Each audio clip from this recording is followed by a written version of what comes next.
علیکم نئے ویلاگ کے ساتھ میں خضر کلاسرا، میرے ساتھ معروف صحافی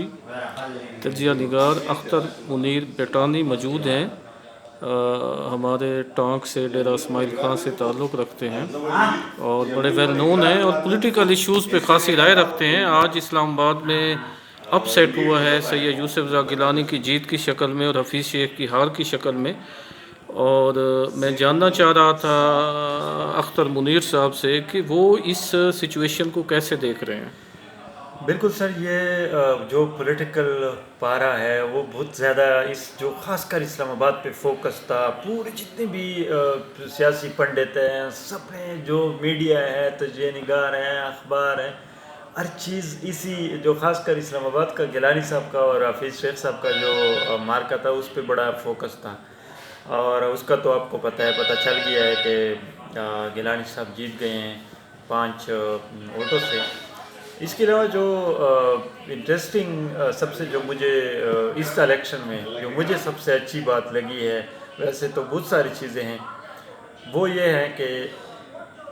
پہلی دفعہ پاکستان سینٹ میں ایک سردار گردیپ سنگھ صاحب جو ہے نا، جو خیبر پختونخوا سے مائنارٹی سیٹ پہ جیت کے آئے، یہ میرے خیال میں یہ بہت اچھی خبر ہے، بہت پازیٹیو خبر ہے۔ جو ویژن تھا قائد اعظم محمد علی جناح کا، یہ اس کا ایک خاص کر جو ہماری سکھ کمیونٹی تھی وہ کبھی بھی سینٹ میں نہیں آئے تھے، تو ایک آئے بھی تھے لیکن وہ نہیں پہنتے تھے اس وقت، پگڑی نہیں لگاتے، لیکن یہ واز دا فرسٹ سکھ جو ہے نا جو الیکٹ ہوئے ہیں۔ اور یہ میرے خیال میں جتنی بھی ہماری سکھ کمیونٹی ہے، پاکستانی سکھ جو ہے، ان کو مبارکباد بھی دینے کا میرا دل تو چاہ رہا ہے، ان سب کو مبارکباد بھی دوں، کیونکہ ان کا ترجمان جو ہے نا، ان کا ریپریزنٹیٹیو اب اپرا اس میں ہوگا۔ اور اس کے علاوہ بہت اچھا الیکشن میں جو ہے نا، اور خاص کر جو اسلام آباد کا جو ہوا ہے اس پہ اب بہت سارے تجزیے بھی ہوں گے، بہت سارے باتیں بھی آگے آئے گی۔ اب آگے دیکھو ہوتا کیا ہے، اپوزیشن بھی تو تھوڑی سی ان کے وہ اونچے ہو گئے ہیں، مطلب ہے کہ پلڑا تھوڑا بھاری ہو گیا ہے، اور اس طرح اب دیکھیں گے کہ پی ٹی آئی ہوا کیا ہے، پی ٹی آئی کے لوگ مطلب خلاف چلے گئے ہیں۔ ایکچولی یہ ہوا یہ ہے کہ آپ کو پتہ ہے جو سچویشن چل رہے ہیں، چند دن پہلے ایک ویڈیو بھی آئی تھی، تو جو پی ٹی آئی والے ہیں تو اس ویڈیو کو وہ بیس بنا کے یہ کیس میرے خیال میں آگے یہ چلے گا، یہ معاملہ یہ رکے گا نہیں، یہ اب آگے جو ہے نا یہ کمیشن میں جا سکتے ہیں، الیکشن کمیشن میں، وہاں پہ یہ پٹیشن ہوں گے، یہ سب چیزیں وہاں پہ اب دوبارہ اس پہ کیس چلیں گے۔ میرے خیال میرا یہ اپنا رائے ہے ذاتی کہ اس پہ ضرور جو ہے نا اس الیکشن پہ وہ مسئلہ ہوگا۔ ابھی جو ریسنٹلی جو میں نے ٹویٹس دیکھے ہیں، جو ٹویٹس آئے ہیں، اس میں بھی یہ کہا گیا ہے کہ دیکھو، آپ اسلام آباد کو دیکھو، پی ٹی آئی کی فوزیہ صاحبہ ہے، وہ 174 ووٹ لے کے جو ہے نا جیت جاتی ہے، اور حفیظ شیخ صاحب 166 ووٹ لے لیتے اب ہیں۔ یہاں پہ 16 ہیں اور وہاں پہ بھی 6 ووٹ کم ہیں۔ وہ جو 6 ووٹ کم ہے، 7 ووٹ تو ضائع ہو گئے، وہ تو ضائع ہو گئے 7 ووٹ جو، اور اس طرح 5 ووٹ جو ہے خواتین اس میں اسپیشل سیٹ پہ، ویمن سیٹ پہ، اس پہ ضائع ہو گئے، تو 7 سیٹ ضائع ہو گئے۔ یہ بھی بڑا ایک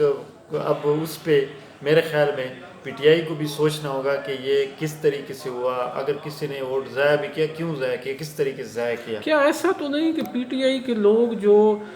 مطلب چھاتا بردار جنہیں کہتے ہیں اپوزیشن والے، مطلب باہر سے جو نان الیکٹڈ لوگوں کو فنانس بھی دے دیا، اوورسیز بھی دے دیا، اور بھی بہت سارے محکمے اور مشیر اور یہ بنا دیے، اسی ناراضگی کی وجہ سے تو رد عمل نہیں ہے؟ سر میں کیونکہ آپ پی ٹی آئی کی نفسیات اور سیاست کو سمجھتے ہیں۔ میرے خیال میں یہ پی ٹی آئی صحیح طریقے سے جج نہیں کر سکی، صحیح طریقے سے یہ سمجھ نہیں سکی اس چیز کو، اس طریقے سے انہوں نے سیریس نہیں لیا، کیونکہ وہ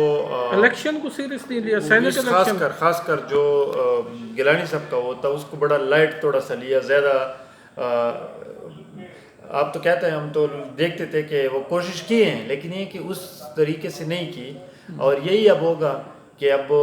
فیصل جاوید صاحب کا بھی ٹویٹ میں نے پڑھا ہے، اس نے کہا ہے کہ یہ ریگنگ ہے، اور یہ ریگنگ اس طرح ہے کہ ایک جگہ ہم 174 ووٹ لے لیتے ہیں پی ٹی آئی کی جو کینڈیڈیٹ ہے، دوسری جگہ ہم جو ہے نا وہ 164 لے لیتے ہیں، تو یہ درمیان میں اتنا سارا جو یہ اس نے ریگ اس کو قرار دیا ہے، تو اس کا مطلب ہے کہ یہ معاملہ جو ہے رکے گا نہیں، یہ آگے چلے گا۔ نہیں، بس یہ صحافی آپ کی کیا رہے ہے؟ وہ تو ایز اے پارٹی کے ساتھ ایفیلیشن کی وجہ سے میرا اپنا یہ ہے کہ میرے خیال میں صحیح طریقے سے پی ٹی آئی جج نہیں کر سکی تھی، کوشش ضرور کی ہیں لیکن اس لیول کی کوشش نہیں ہوئی،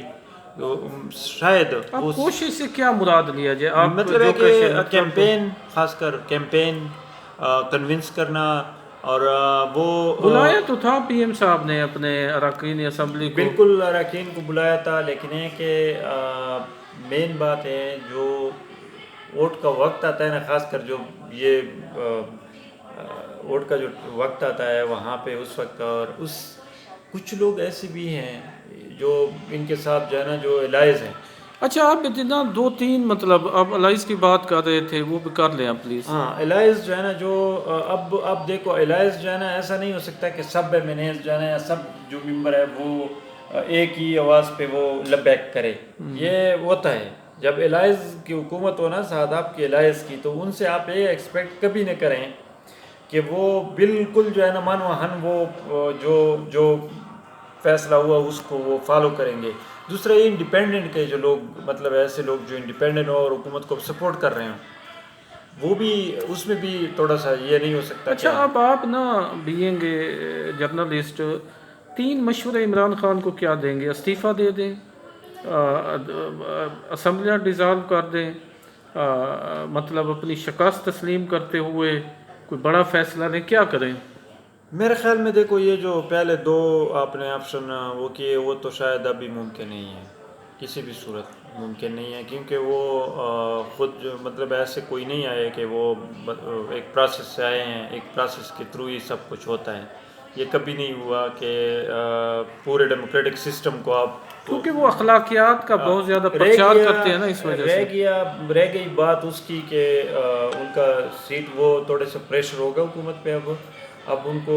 یہی کرنا چاہیے۔ سب سے جو 3 چیزیں ہیں، میں وہ 3 چیزیں جلدی ٹائم کم ہے۔ 3 چیزیں یہی ہیں کہ گھی، آٹے اور چینی، اس کی قیمت کم کریں، غریب کو، بس یہی مسئلہ ہے اور کچھ نہیں، انشاءاللہ پھر بھی جو ہے نا مطلب عوامی فلاح کی طرف جائیں تب جا کے۔ یہ 3 چیزیں بالکل جو ہے نا غریب بندہ جو